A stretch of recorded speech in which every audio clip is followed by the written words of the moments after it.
Welcome to the Not in the Job Description podcast. I'm Scott McLaughlin. And I'm Chris Kiernan. No matter what type of job you've had, there were situations that happened to you during work that you couldn't wait to tell your friends about. We interview a variety of guests about some of their crazy stories from work, from entry-level food service industry jobs to doctors and attorneys. We will explore funny, gross, embarrassing, scary, and sometimes almost unbelievable stories that people have experienced while on the job. Keep in mind that our guests or the companies they work for may be masked in order to protect the innocent, or maybe even the guilty.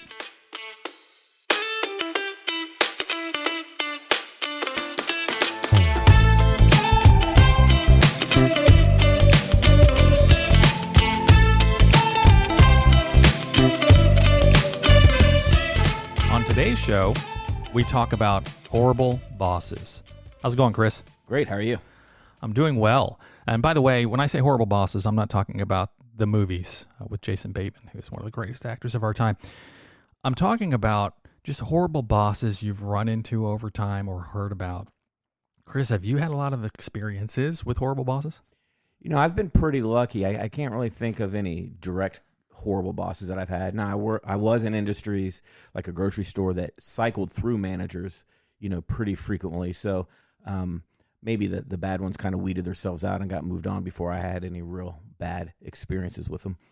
Yeah, I actually have a little theory on this. I think that the lens of time kind of takes what that horrible boss was and kind of smooths it out over time, because I can tell you, when I look back on the bosses that I've had in the past, probably when I was really young and I thought they were horrible, after you get through managing people yourself and making your own mistakes, you realize, maybe they weren't that bad. But that's just my take on it. I can tell you, mostly I also have been very fortunate in my professional career.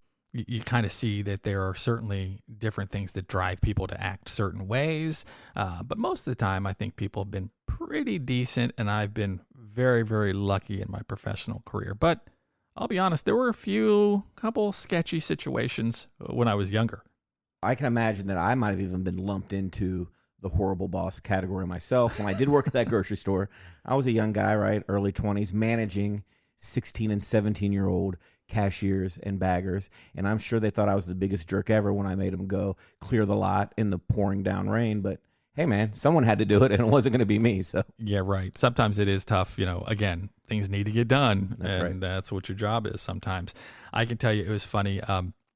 We've talked a little bit about some of the jobs we've had, but when I was in high school, I worked for a guy who owned a vending company.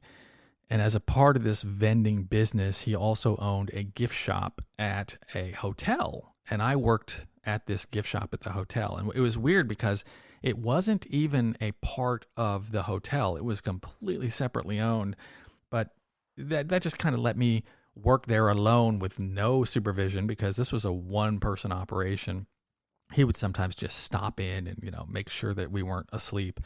And I'll never forget, I don't think this makes him a horrible boss, but he did a few things that were a little sketchy. Number one, he would hire all the pretty girls from our high school and pay them $1.50 more per hour. And that pissed me and my friend Jim off so bad, because, they're not working anymore. In fact, we were the ones that had all the worst schedules.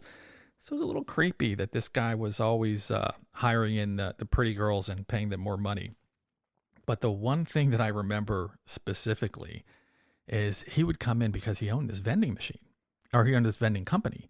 And he would come in with like boxes of stuff for you to put out, candy bars, snacks, things like that. And I always wondered, did this stuff just come from, some vending machine in a dark alley somewhere where stuff's about to go stale? And so I'm putting out what's left. Well, he pretty much showed me that it came from something darker than a dark alley with a vending machine.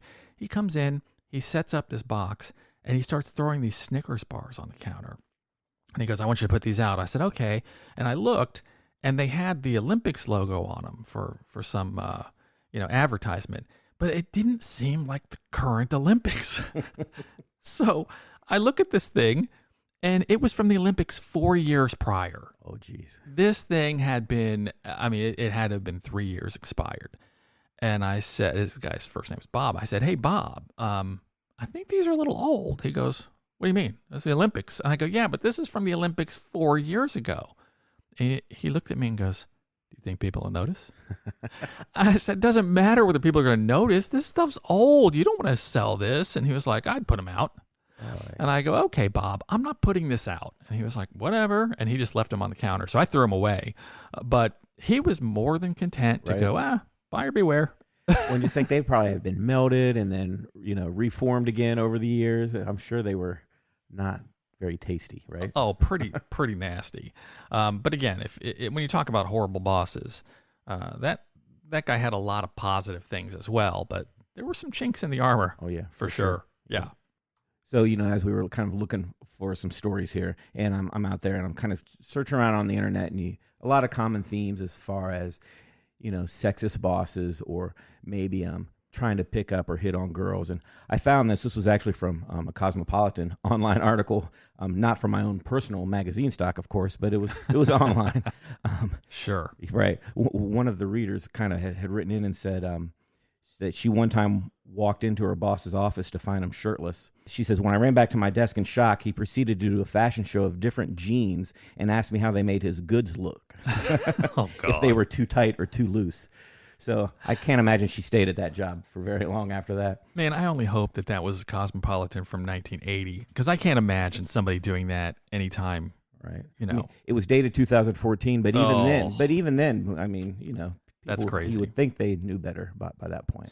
Yeah, I mean, I think from the sexist point of view, and maybe this is just from my lens, but I'm pretty glad to see, like, when I look at old movies and stuff and you see the stuff that goes on, you're like, oh my God, why would somebody put up with that? But if it was even half as bad as what it was like in the movies before we got into the professional career, that's horrible. Oh yeah, for sure. Horrible. For sure.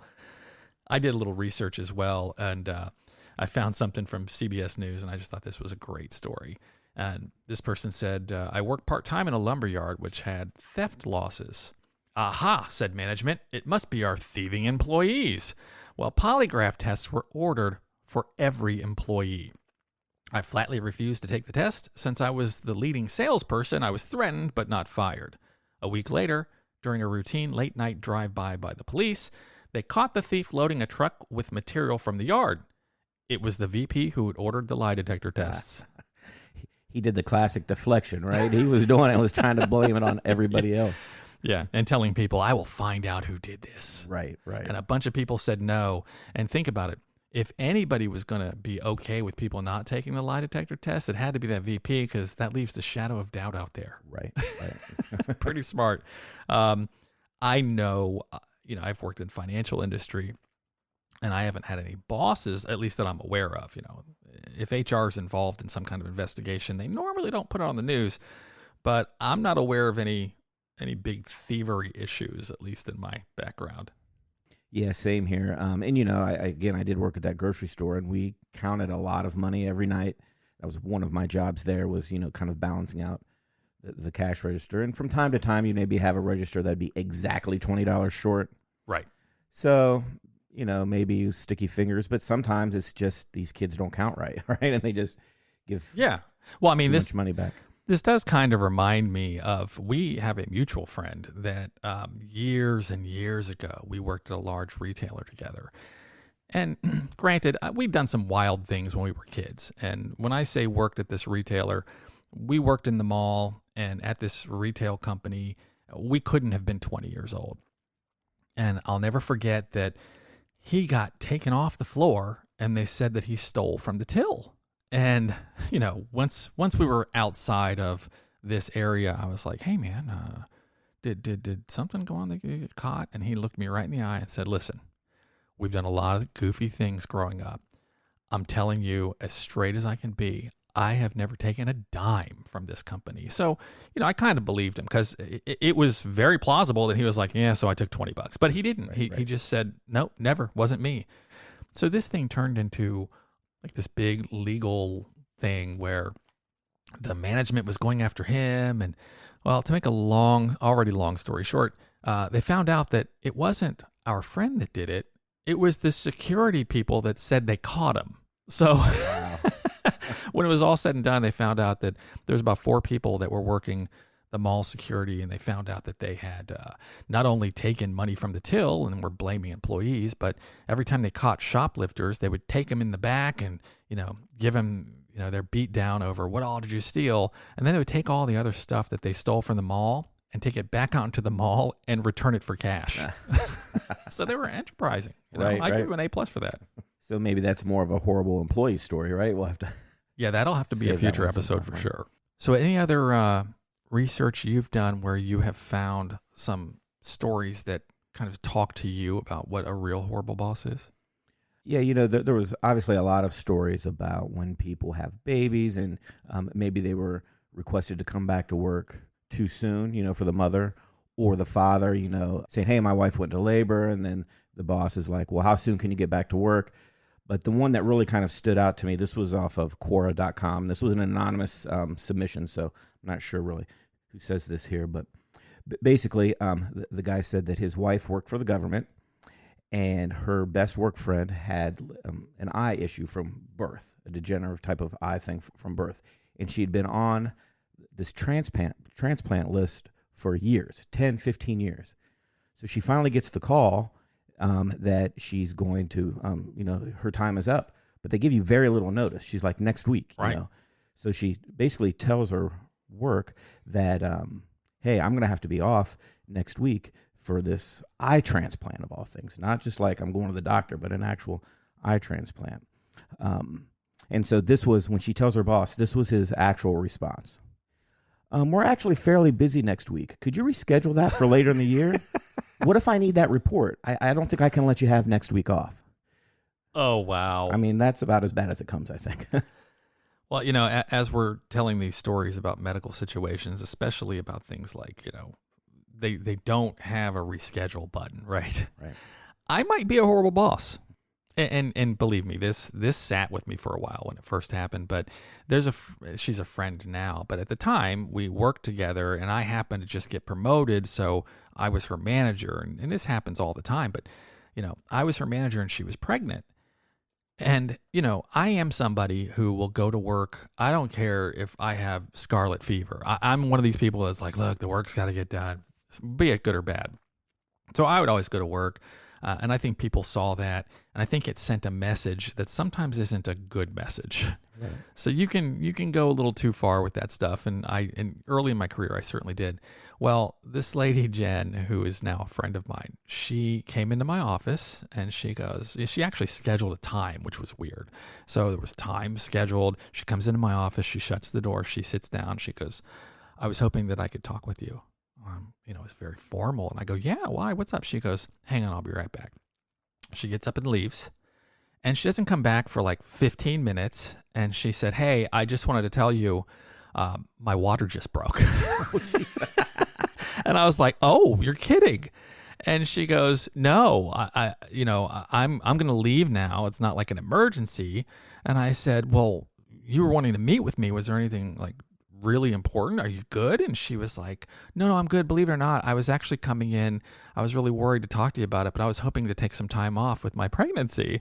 And I thought, oh my God, she felt like this needed to be a big conversation. That was one of those eye-opening experiences where maybe she's on another podcast right now going, I just had to set up a meeting for this guy and my water broke right there in his office. So maybe I'm the horrible boss. Right. You should just use the phrase, we'll plan better next time, right? Yeah, we're busy that week. Sorry. Now, I did a little bit more research as well. In fact, we're going to talk about a lot of funny stories that we've read because I'm very thankful, and from the sounds of it, Chris is too. We don't have a lot of personal horrible boss stories, but we do have quite a few. And also from CBS News, I thought this was funny. Someone said, "I had a job working at a summer camp during college. I had worked at this camp for 5 summers. This particular summer, my best friend unexpectedly died from heart failure, and I took a leave to go to the funeral.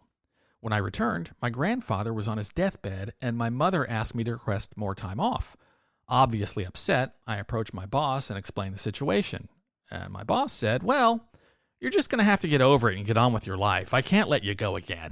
Oh, man. This person then goes on to say, "My grandfather died the next week, and when I told my boss, she said, 'You should have planned better. You don't even have any bereavement time left.'" So again, That's horrible. planning for bereavement time. Right. Yeah. As if it were that easy, right? Exactly. One that I saw on Cosmo, again on that same article there, that was kind of funny was they said that my boss used to tell me and another coworker he hadn't showered in days and wanted us to make sure clients didn't get too close to him at events. That's awful. Right. That is awful. So hopefully that's not the lead by example that you were referring to earlier, right? I mean, I'm sure you still showered every day, right? Well, at least every other. Yeah, absolutely. And, thinking of that bereavement story, it reminded me again where this whole time I think I am the horrible boss. This is something that came up years and years and years ago. But when I was working at this company, I was relatively new to the kind of area that I was going to. And one of they were called team leads, came up to me and said, hey, I've got this person that just moved from this other team to mine, and they seem to be missing a lot of work. And I'm like, oh, okay, well, what has it not been addressed? And they go, no, it's been addressed, but they have a lot of bereavement days. And I was like, well, that's awful. It's horrible if that's happened. She said, no, they've had 26 bereavement days in 5 months. Whoa. Yeah. So I called this person in, and you can tell very quickly he's just kind of a character. He's kind of a bullshit artist, real smooth talker, somebody you'd want to hang around all the time because he's very entertaining, but you wouldn't trust him as far as you threw him. And I said, hey, man, is everything okay? And he said, yeah, why? What's up? I said, I was looking at your attendance file, and I'm going to be blunt. There were units in Vietnam that didn't lose this many people. And so, of course, it gets around that I was stupid and said something like that. And he was like, yeah, it's been rough, man. It's been rough. And I said, you want to tell me what's happening with your family? Like, is something going on? 26 days in like 5 months? And then he explained to me, well, I run a church. And when I say one of my sisters died, and I said, listen, dude, you can't do this kind of shit again. It has to be your blood relative sister. It can't be a neighbor that's you're close to, that's your sister. Because he was taking off 4 and 5 days because he said somebody in his church died. Right. Pretty classic, but I might be that bad boss once again with my Vietnam comment. Well, and they always find a way to, these employees that maybe push the envelope. In their mind, they always think they got the best excuse for when they're confronted on it, right? Oh, yeah, absolutely. So you're right. I didn't really have a lot of horrible boss experiences personally. My oldest daughter, however, she did have a kind of a bad experience. When she was in high school, we kind of push our kids to get, that after-school job. And her first after-school job was at a local movie theater, and she loved that job, but they closed down. So she just goes into work one day, and they're like, sorry, we're closed. They got bought out by a competing theater, so they were closing, and that was that. So she finds this other job at an area restaurant, and it wasn't fast food. It was, like a sit-down type of restaurant. So she gets a job as a hostess there, or actually as a server. So during orientation, they give her this piece of paper. They say, here's your schedule for the week. After this first week, you'll be in the system, you'll be on the schedule, but here's what we want you to work this week. So she's like, okay, no problem. The next day, she gets a call from a different manager saying, hey, you were supposed to be in today. Why aren't you here? So she freaks out. She gets ready. Unfortunately, the restaurant's like 2 minutes from our house. Right. So she gets there at no time flat. She goes, oh, I'm sorry. She goes, here's the paper they gave me, and they told me that these are the hours I'm working this week. And this manager said, well, I'm actually the manager that does the schedule. So you need to look at the schedule, not pieces of paper that are handed to you. And she's like, okay, I understand. I'm sorry. I didn't know, right? A lesson learned. Right. So she goes on break. So she goes to check the official schedule now to see how it lines up because she'd already arranged her week based on this piece of paper. Well, she sees she's scheduled the next day at 2:30. Well, she didn't even get out of school till 3 o'clock. She should have planned better. Right. Well, so she says to this manager, she goes, yeah, you have me scheduled at 2:30. I'm going to be late. I will get here about 3:15 from school. And the lady goes, that's going to be an occurrence. And during your probationary period, you really don't want to rack up a lot of occurrences. God. So now she's just beside herself. So then the last part to this job is a few shifts later, she's working her first closing shift. And this exact same manager, it's about a half hour before closing, and she pulls Hannah aside. She goes, hey, now's the time that you should start your pre-closing routine. And Hannah goes, great. It's my first closing shift. If you tell me what to do, I'm on it. I'll do it. And this manager was basically like, what do you mean you don't know what to do? It was like super sarcastic, just berating her for not knowing what to do. Oh, gosh. And my daughter's almost in tears because she's like, I would do whatever. I just don't know what to actually do. So she comes home. She's upset. And typically, with our kids, if they start something, we don't necessarily let them quit, right? Like all my kids tried different sports, hated it after week 1, but we were like, nope, you're finishing the season. Right. With jobs, same thing. Okay, you can quit once you find a replacement job. But in this instance, we basically threw our own little thing out of the window and said, you know what, don't go back there. Screw them, because they're just jerking you around. You're 16, and you shouldn't have to put up with this. So right. She lasted a week, I think. Yeah, and when you're younger, I'm only guessing that maybe her managers weren't, seasoned managers either. Right. But shame on Hannah. She had an opportunity there to cut school that I would have taken in a heartbeat. Right. If any boss of mine would have said, gee, we'd like to have you in here at noon, that'd be all the information I needed. That's right. the motivation for me to cut school. Oh, yeah, no doubt. Well, in fact, I think we even talked about this on a previous episode when we worked there at the steakhouse. My senior year in high school, I was done with classes by the end of 4th period. So I got my dad to sign this paper that said I could leave because I had a job, right? Right. And they would put me on the schedule at like noon or 1 o'clock. So it was great. I just went in, did the classes I had to take. I had plenty of credits to graduate, and that was that. Yeah, it's different, I think, when you're early in your career. And I spoke about this, when we first started off this episode. Early in your career, you see things and you're just like, oh my gosh, I can't believe how bad it is. But the lens of time kind of smooths that out. And I do have a situation I remember when I very first started in the financial industry.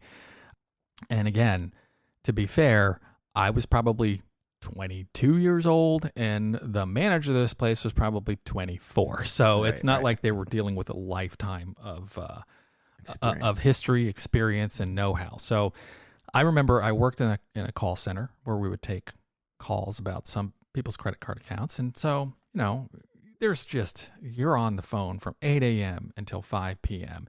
And there is absolutely, in fact, 8 a.m. to 5 p.m. if you'd been there for a while. This was a 24-hour call center. So they were very tight with their breaks and lunches. Things were just very stringent because we always had more calls than we could handle.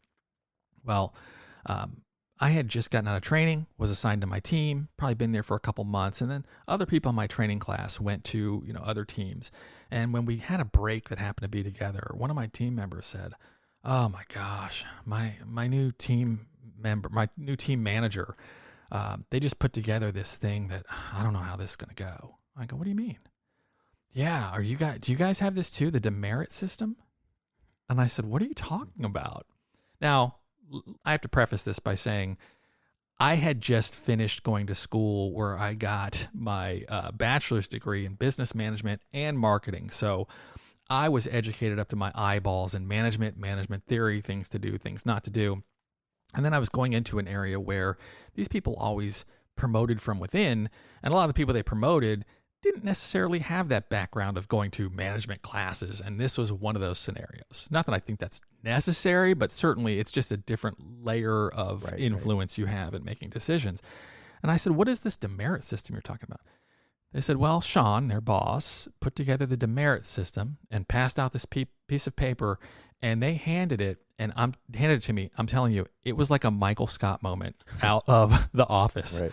I'm looking at this sheet of paper and it says, here's different ways you will receive demerits. And one of them was talking back to me. Oh, wow. That was like one of the first ones. And I went, is this a joke? No, 100% serious. Other ones were, if you're late, if you're not back on time from breaks or lunches, if you're not on time for meetings, we're in a call center. You you know, you don't can't have always control any it, right. control over a customer you're speaking to that you need Right. to take care of. So all these people were completely stressed out. And I said, are you sure this is real? Because it was so bad that it seemed like it was It was wrong. like a prank. Absolutely. I was like, is it April 1st? Like, what is this?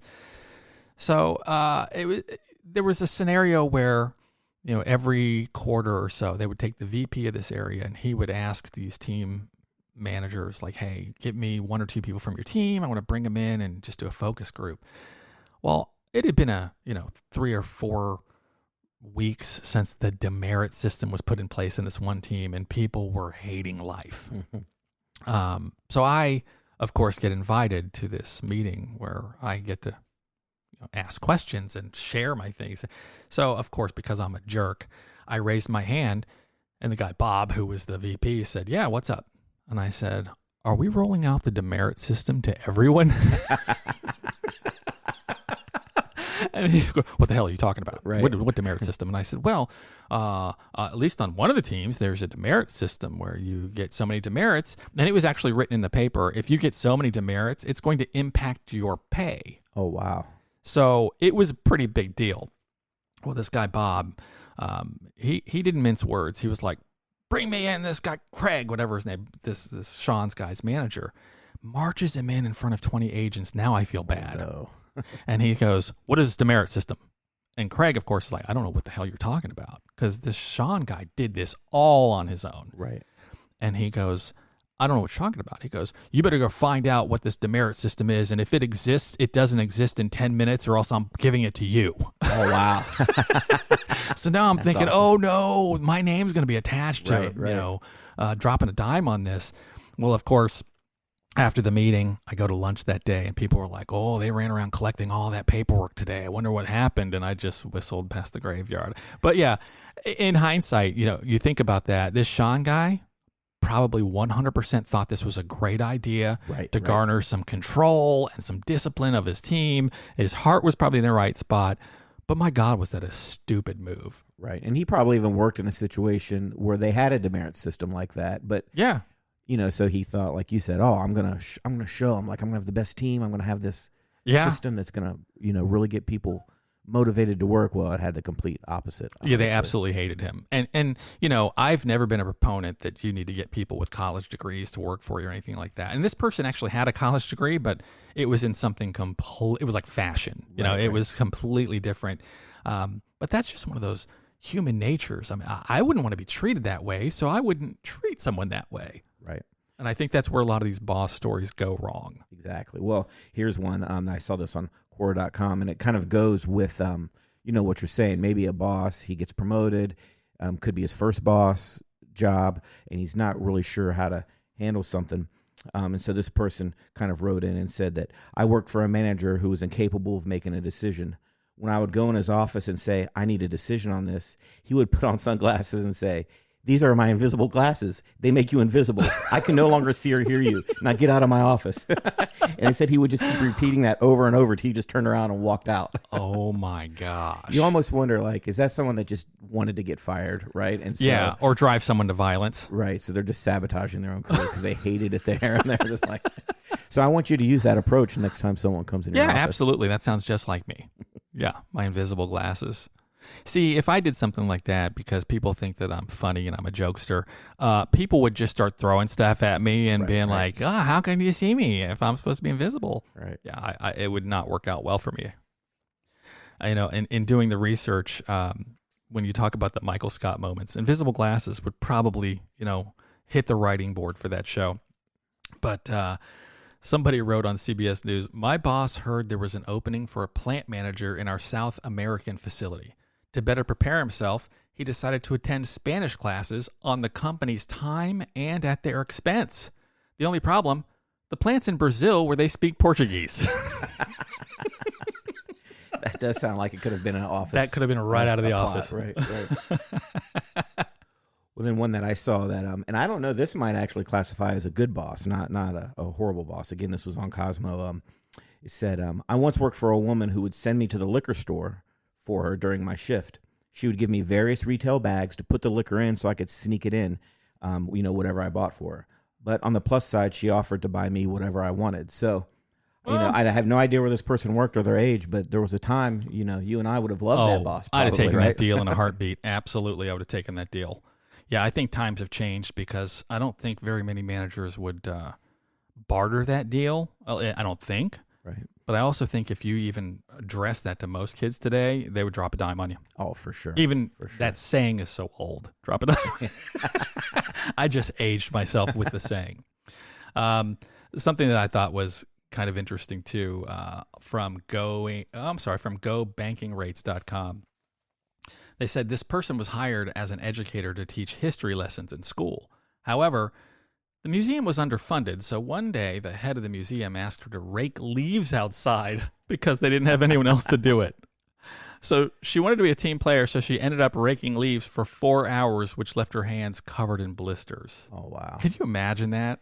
Well, that's actually kind of funny. The company I work for now, they're based out of Iowa, and I've worked with them now for 6 or 7 years. So right when I started is when they moved into their new building. Well, the old building, downtown Des Moines, Iowa, was an old house at one point, but it it had been converted to their office building. Well, they were saying to me, lucky we're in our new building because in the wintertime, there's a lot of snow in Iowa. So whenever they had a new person, it was always the new person's job to go shovel the sidewalk out front. Oh, nice. And that wasn't really a directive of the boss. It was just kind of how the company did it, right? Oh, you're the new guy. Guess what? You got to go shovel the sidewalk so customers can get into there. Now, see, that doesn't sound bad because you're not going to shovel for 4 hours. Right. and I am the person, and I joke about this all the time. And thank goodness I passed this along to my kids. But if I'm doing a job, that's my job. I don't care if they say, hey, part of your job is to clean the toilets. Those toilets are going to be clean and they're going to be done well. And that's just how I've always operated. But if I was hired to teach kids and then they're like, oh, grab a rake. Oh, and just go ahead and do it all day. I think I might have a problem with that one. Yeah, I might have a problem with that one. When you talk about being asked to do things that are not part of your job and whether that makes someone a horrible boss, it does remind me, I told you about working at that hotel where I worked in the gift shop. Mm-hmm. It wasn't part of the hotel whatsoever, but we would always have all kinds of events that would come through. And also, we would have airline pilots that would fly in to the main airport here, and they would stay at this hotel. Well, one day, I get a call from the front desk, and they're like, hey, are you busy? I'm in a one-person gift shop. Of course I'm not busy. There's never anything going on at this place. And luckily, this was a very slow time. And I said, what's up? And they said, we really need some help. And we can't think of anybody. Could you help us out? And I'm thinking, what in the world are these guys wanting me for? I'm like this 17-year-old kid. I said, what do you need? These pilots want to go to the French market. Now, the French market was this place that had all these eateries and movie theaters. It was just like an outdoor mallsy thing. And I was like, okay. I'm thinking they don't want me to put them in my Datsun B210 to do this, do they? Are you kidding me? And they said, so do you think you could drive a limousine? So me being 17 and a dude, I'm like, absolutely. I can drive the hell out of that limousine. So I end up, they come in, they gave me the keys, and they were like, I'll bet you don't have a commercial driver's license. I'm like, I barely have my own license to drive. And they thought about it. They were like, okay, just there and back. I jumped in this limousine, and it was stretch limo. And these pilots and a few flight attendants got on, and I drove them up there. I think they tipped me $20, which at the time was just an enormous amount of money. And at that moment, I'm rethinking my career. Like, what am I doing in this gift shop? This is crazy. So I drove them up there, dropped them off, drove back, and then they had me go pick them up as well. Did not get a tip on the way home, but $20 for that. I thought that was crazy. I can tell you, I didn't mind being asked to do that. And those limos drive pretty easy, I'll be honest. And, and I knew you at that time, and this was way before cell phones. I can just imagine, if that would have been in today's time and you would have had a cell phone, you certainly would have called me up and said, Chris, I'll be at your house in 10 minutes. Call all the guys, yeah. And you would have wanted to surprise me, right? Like, just look for my car. And I would have waited for that old Datsun to roll up, or you used to borrow your mom's Citation. Remember that? Yeah, it was pretty sweet. Chick magnet. Right. And then you would have rolled up in the limo. We would have thought that was the coolest thing ever. Just thinking about again, some of these bad scenarios that you run into. I was reminded recently of, in my professional career, I guess there was one situation where I had a horrible boss. And had I been a writer, I would have just said, nobody report this woman because I have to keep track of everything she does. I'm going to write a sitcom, and it would have just written itself. Right. When I was at this bank, they needed to replace a manager, and they brought this woman in and she was from out of town. They brought her in. They were like, oh, you're going to love her. She's fantastic. We'll just call her Sally. Okay. They're going to bring in Sally. She's fantastic.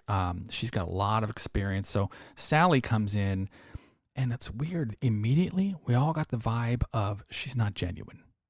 Like, probably came off great during the interview, but not genuine person. Right. So all she did was have platitudes to talk about. She never really had any substance to her stories. It was all, drink your milk and eat your Ovaltine and blah, blah. Right. It was never anything that was really of substance. And she would never just sit down and go, oh, how was your weekend? I had a horrible weekend. Let me tell you crap that happened with me. She would never be real. She was all just right. BS. And so she used to come around all the time. And if there were people talking in a group, like if people were hanging around my little cubicle office, she would come over and go, what are you guys talking about? As if we were talking about her. Like she really thought we were talking about her. Right. And we're like, oh, hey, Sally. No, we were just catching up on stuff. Oh, I just thought I'd come over here because you guys are having a coffee clutch. And of course, right. I'm talking about Drop a Dime today, so I shouldn't talk too much about this.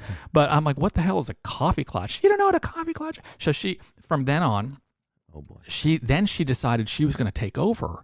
And she started sending out like instant messages to everybody like coffee clutch at Scott's at 10 o'clock. So now you feel like you're forced by your boss to get together. Right. And it was very awkward. But people wanted to know her, but pretty soon she had these sayings that would drive people crazy. She would say, oh, I'm open kimono.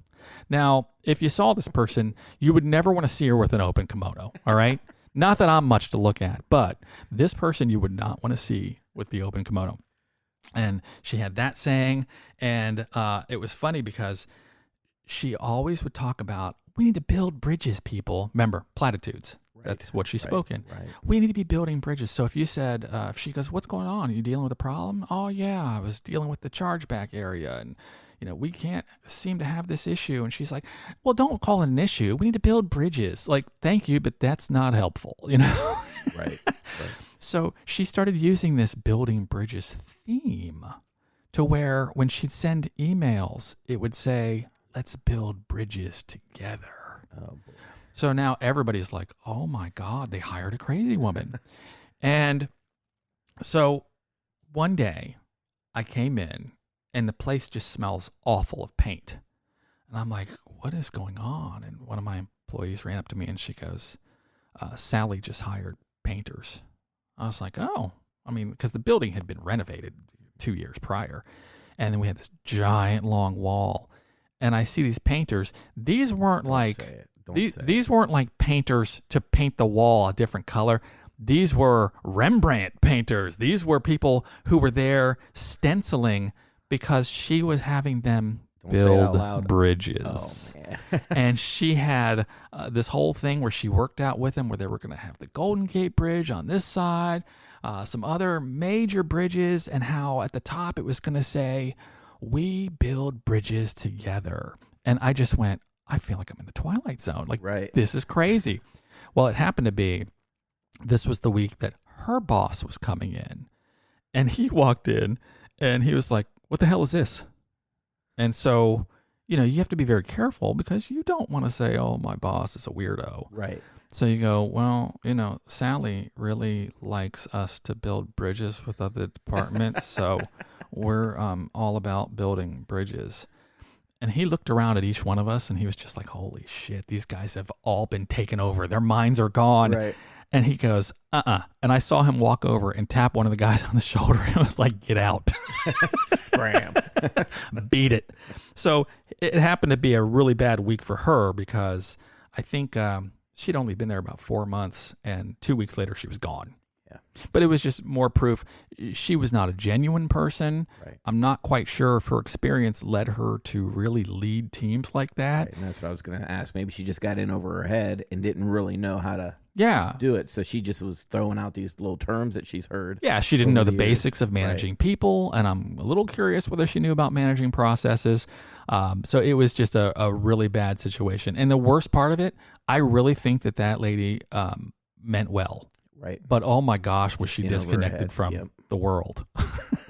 So long story, but I guess there was one from my professional career that I did remember. So now that we've talked a lot about horrible bosses, what have we learned today? Yeah, I think that we learned that if you need an eye transplant, it better not interfere with your work schedule. Absolutely. I think, I also learned that it's important that if you're going to take a bereavement day, it pays to plan. Right. Absolutely. All right. Well, hey, thanks, everybody. That about wraps it up for this episode. I'm Scott McLaughlin And I'm Chris Kiernan. saying we'll see you at work. Thank you for listening to the Not in the Job Description podcast. If you have a story you'd like to share, or if you'd like to be a guest on our podcast, please let us know by sending us an email with a brief description of your story to stories@notinthejob.com.